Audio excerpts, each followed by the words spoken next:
Warga Jalan Tanjung Aur diresahkan oleh aktivitas truk muatan tanah yang melintas di jalan tersebut. Pasalnya, truk muatan tanah itu seringkali melintas dengan kecepatan tinggi, sehingga dapat membahayakan masyarakat, terutama anak-anak sekolah.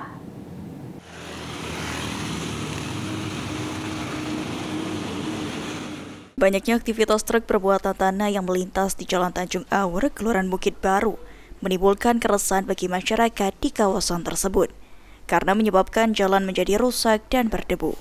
Iskandar, salah satu warga, merasa resah akibat banyaknya truk bermuatan tanah yang melintas dengan kecepatan tinggi karena dapat membahayakan nyawa terutama anak-anak yang bersekolah di kawasan tersebut.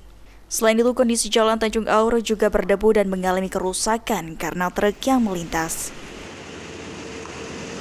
Bagaimana Kak tanggapannya tentang adanya mobil truk yang lalu di sini Kak? Ya resah lah Kak. Ngebut-ngebut, nyala balik budak kecil namanya depan SD pula kan. SD ini kan. Mana pula debu banyak.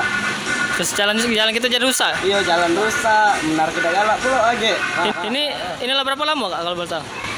Lama sih. Aku di sinilah. Senada dengan Iskandar, Ketua RT 5 Abdullah mengatakan aktivitas truk bermuatan tanah ini sudah berlangsung selama bertahun-tahun, yang mengakibatkan sepanjang Jalan Tanjung Aur mengalami kerusakan sehingga masyarakat mengeluh, terutama anak-anak sekolah.